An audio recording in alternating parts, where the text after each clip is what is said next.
Hello everyone, welcome again to my YouTube channel friends. आज के video में आप सभी का स्वागत है और आज के वीडियो में हम लोग अपना एनसीईआरटी का चैप्टर 3 मोशंस ऑफ अर्थ पृथ्वी की गतियाँ डिस्कस करेंगे। इससे पहले मैं 2 चैप्टर्स चैप्टर नंबर 1 और चैप्टर नंबर 2 दोनों डिस्कस कर चुकी हूँ और सीटेट पेपर 2 में उनसे जो प्रीवियस ईयर में क्वेश्चंस आए हुए हैं वो भी मैं डिस्कस कर चुकी हूँ। तो फ्रेंड्स चलिए स्टार्ट करते हैं।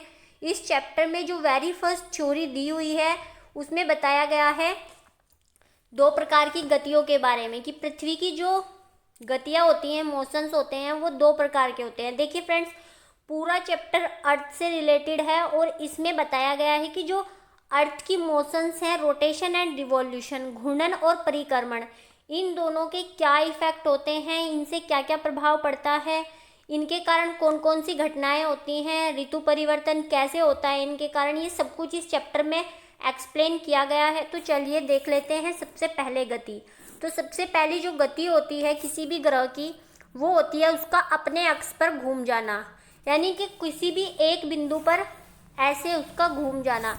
इसको आप समझ सकते हैं वॉशिंग मशीन से, या फिर जो आपकी जो दही फेंटने के लिए उपकरण प्रयोग किया जाता है उसको, आप उसको किसी एक बिंदु पर रखते हैं और वो वहीं से ऐसे घूम जाता है, चाहे इधर चाहे इधर।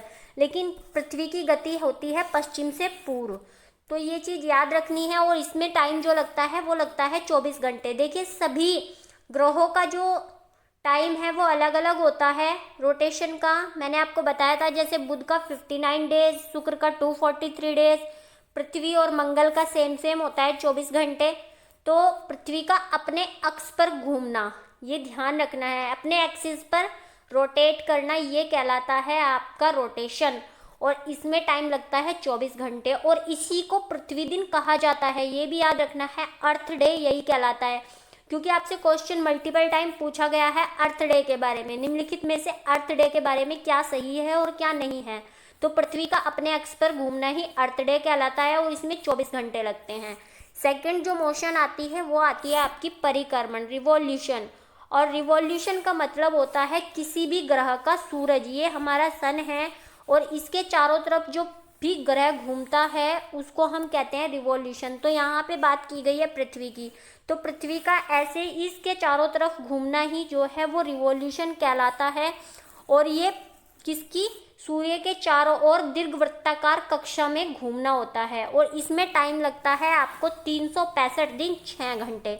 इसीलिए प्रत्येक चौथा साल लीप वर्ष हो जाता है, क्योंकि देखिए हर साल 6 घंटे जुड़ते हैं, तो 6 चौक 24, यानी 6 को 4 से मल्टीप्लाई करेंगे तो 24 आएगा और इसी कारण हर चौथे साल 366 डेज हो जाते हैं।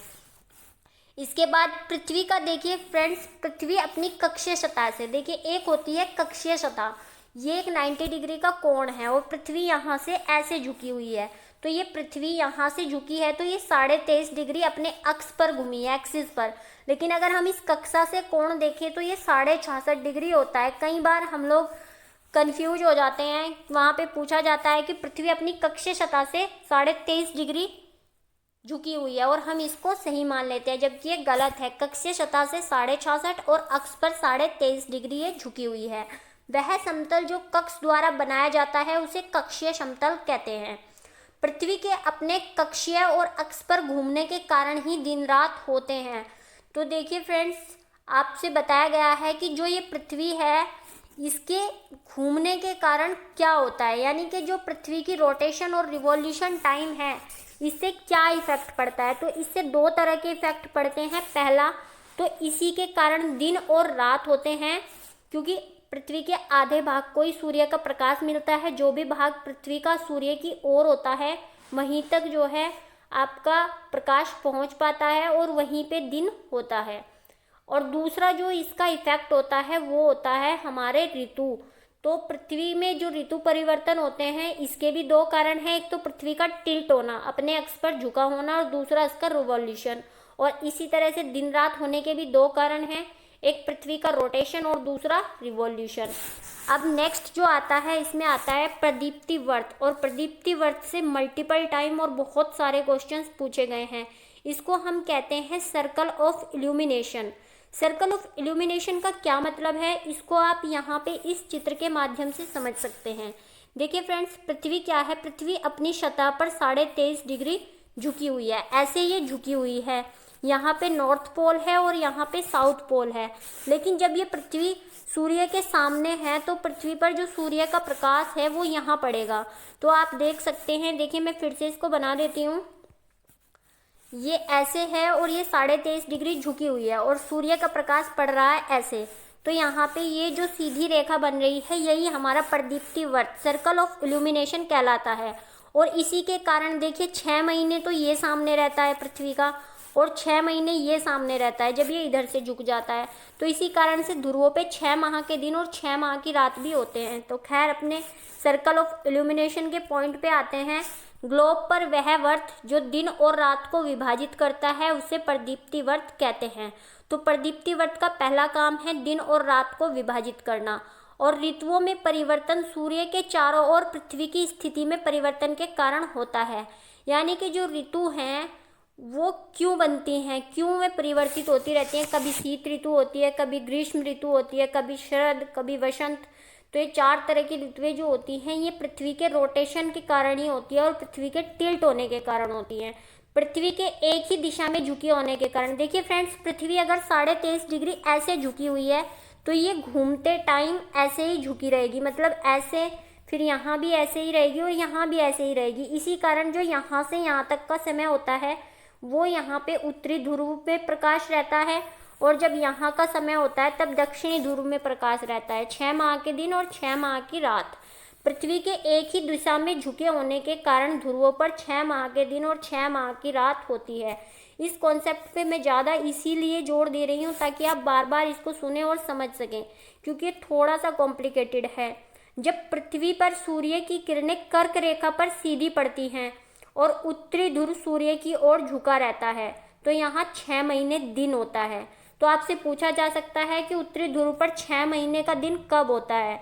तो ये कब होता है, जब सूर्य जो है वो उत्तरी ध्रुव की ओर झुका रहता है। उत्तरी ध्रुव सूर्य की ओर झुका रहता है, सूर्य नहीं। सूर्य तो अपनी स्थिर है अपनी जगह पर।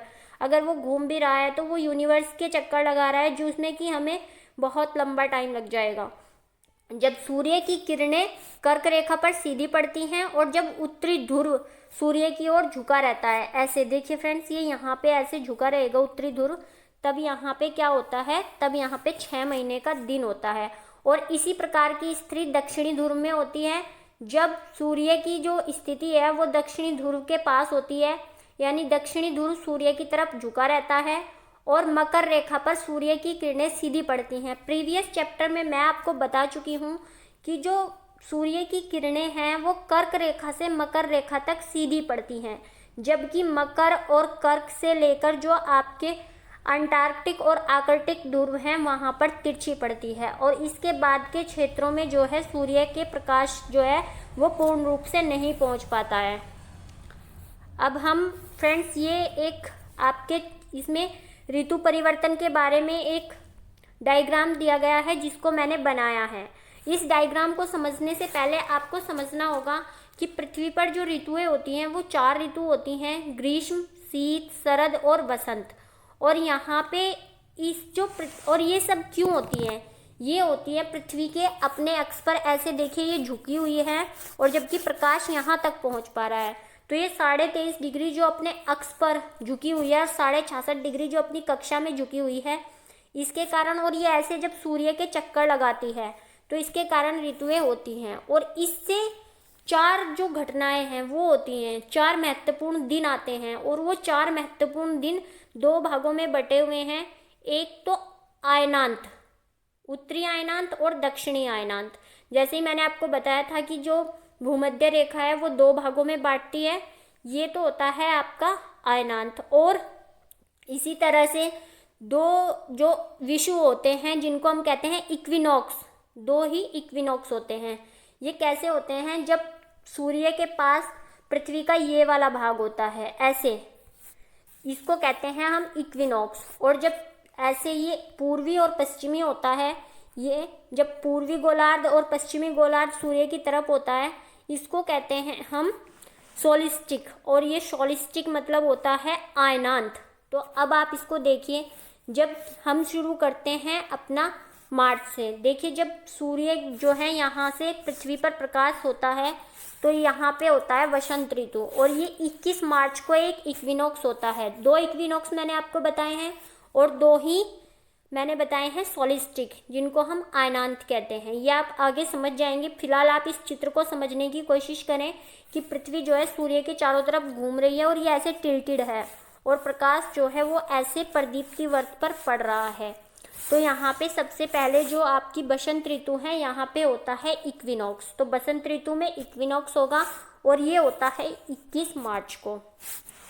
इसके बाद इक्विनॉक्स का क्या मतलब है कि जो सूर्य की किरणें हैं वो भूमध्य रेखा पर सीधी पड़ रही हैं, यानी कि 2 बार। देखिए पृथ्वी है और मैंने आपको बताया कि वर्ष भर कर्क से लेकर मकर तक सूर्य की किरणें कभी ना कभी सीधी पड़ती हैं। तो एक बार तो सूर्य की किरणें यहाँ से यहाँ तक चलेंगी, फिर यहाँ से यहाँ तक वापस जाएंगी, तो भूमध्य रेखा पर 2 बार सीधी पड़ती हैं। एक बार 21 मार्च को और दूसरी बार 23 सितंबर को। ये होता है इक्विनॉक्स, और ये एक बार बसंत ऋतु में होता है और एक बार शरद ऋतु में होता है। अब मैंने बताया था आपको कर्क रेखा पर और मकर रेखा पर। तो जो कर्क रेखा पर पड़ेंगी वो उत्तरी गोलार्ध में जब ग्रीष्म ऋतु होती है 21 जून को, ये तब पड़ती हैं, और मकर रेखा पर 22 दिसंबर को सीधी पड़ती हैं।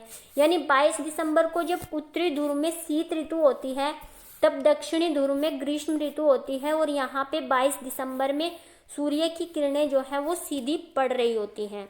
और यहाँ पे 21 जून को कर्क रेखा पर सूर्य की किरणें ऐसे सीधी पड़ रही होती हैं।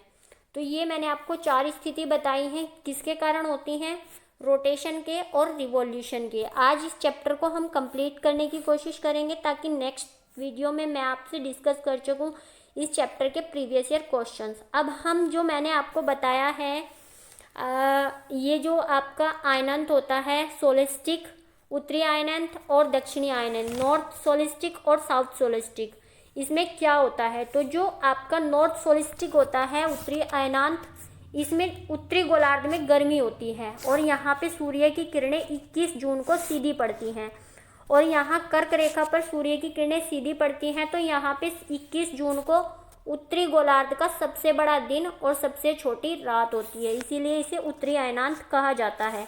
यही स्थिति 22 दिसंबर को दक्षिणी ध्रुव में बनती है, दक्षिणी गोलार्ध में बनती है। तो इसको हम कहते हैं, इस स्थिति को दक्षिणी अयनांत, जो आपका साउथ सोलिस्टिक कहलाता है ये। और ये होता है 22 दिसंबर को। इस दिन क्या होता है, सूर्य की किरणें मकर रेखा पर सीधी पड़ती हैं और यहाँ पर सबसे बड़ा दिन और सबसे छोटी रात होती है। अब हम हमेशा पूछते रहते हैं कि 22 दिसंबर को कैसे बड़ा दिन हो सकता है, 25 दिसंबर को कैसे बड़ा दिन हो सकता है। तो ये दक्षिणी गोलार्ध में बड़ा दिन होता है और यहाँ पे सबसे छोटी रात होती है। ये 21 जून, 22 दिसंबर, 21 मार्च और 23 मार्च, ये हमेशा के लिए याद रख लेना है। इस कॉन्सेप्ट को 2 से 3 बार हम पढ़ेंगे तो समझ आ जाएगा। अब मैंने सेकंड जो इसके कारण जो सेकंड इफेक्ट होता है वो होता है इक्विनॉक्स का, विषु का। ये मैंने आपको बताया था, ये भी 2 बार होता है, 21 मार्च और 23 सितंबर को। अच्छा, ये 2 बार क्यों होता है, ये मैंने आपको बता दिया था कि कर्क से मकर रेखा के मध्य वर्ष भर सूर्य का प्रकाश सीधा पड़ता है और प्रकाश यहाँ से शुरू कर रहा है तो पहले यहाँ आएगा, फिर यहाँ से वापस यहाँ जाएगा। तो ये 1 साल में हो जाती हैं दोनों, यहाँ से यहाँ और यहाँ से यहाँ। इसी वजह से ये 2 बार जो है भूमध्य रेखा पर सीधा होता है और इन्हें ही हम इक्विनॉक्स कहते हैं, 21 मार्च और 23 सितंबर को, जब पृथ्वी का कोई भी ध्रुव सूर्य की ओर झुका नहीं रहता और पृथ्वी पर दिन तथा रात बराबर होते हैं। इसे विषुव इक्विनॉक्स कहते हैं और इस दिन सूर्य की किरणें विषुवत रेखा पर सीधी पड़ती हैं। तो ये था हमारा चैप्टर नंबर 3 और इससे रिलेटेड कॉन्सेप्ट्स।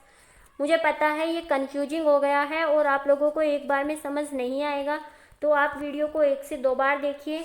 आई होप ये आपको समझ आ जाएगा।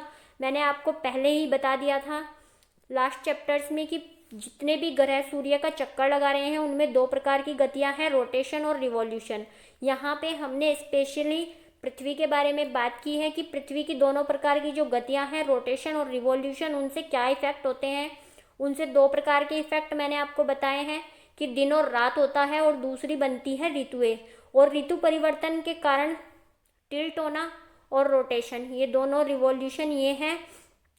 और जो ऋतु परिवर्तन होता है इसमें भी दो प्रकार की स्थितियां बनती हैं, एक सोलिस्टिक और एक इक्विनॉक्स। और इक्विनॉक्स भी दो होते हैं और सोलिस्टिक भी दो होते हैं, लेकिन सोलिस्टिक उत्तरी और दक्षिणी होते हैं, नॉर्थ और साउथ सोलिस्टिक। और इसी तरह से विषुव जो होते हैं वो भी दो होते हैं। वो मैंने आपको सब कुछ डिटेल में बता दिया है। और सर्कल ऑफ इल्यूमिनेशन से बहुत सारे क्वेश्चंस आते हैं। तो फ्रेंड्स नेक्स्ट वीडियो में हम इसके प्रीवियस ईयर क्वेश्चंस को डिस्कस करेंगे। इस वीडियो को देखने के लिए आप सभी का धन्यवाद।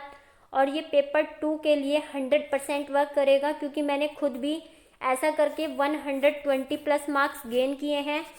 तो आप लोग भी इस पर ट्रस्ट कर सकते हैं और इसको पढ़ सकते हैं।